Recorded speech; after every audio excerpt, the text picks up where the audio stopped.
ஒரு விவசாயி 1 கிலோ வெண்ணெயை ஒரு இனிப்பு கடைக்காரருக்கு விற்று வந்தார். ஒரு நாள் இனிப்பு கடைக்காரர் வெண்ணெயை எடை போட முடிவு செய்தார். அவருக்கு 1 கிலோ சரியாக கிடைக்கிறதா என்று பார்க்க. ஆனால் அதில் 1 கிலோ இல்லை.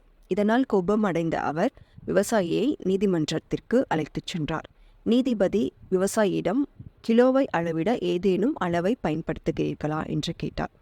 விவசாயியோ, மரியாதைக்குரிய ஐயா, நான் ஒரு விவசாயி. என்னிடம் சரியான அளவு இல்லை. ஆனால் என்னிடம் ஒரு தராசு உள்ளது என்றார். நீதிபதி கேட்டார், அப்படியானால் நீங்கள் வெண்ணெயை எப்படி எடை போடுகிறீர்கள் என்று. விவசாயி பதிலளித்தார், இனிப்பு கடைக்காரர் என்னிடம் வெண்ணெயை வாங்க தொடங்குவதற்கு நீண்ட காலத்திற்கு முன்பே அவரிடமிருந்து 1 கிலோ ரொட்டியை வாங்கினேன்.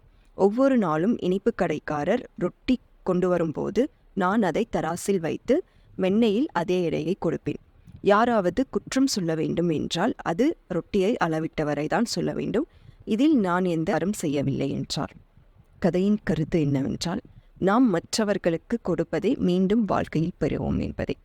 இனி நம் காலங்களில் யாருக்கும் துரோகம் நினைக்காமல் நல்லதையே நினைப்போம், நல்லதையே செய்வோம், திரும்பவும் நன்மையை பெற வேண்டும் என்பதற்காக.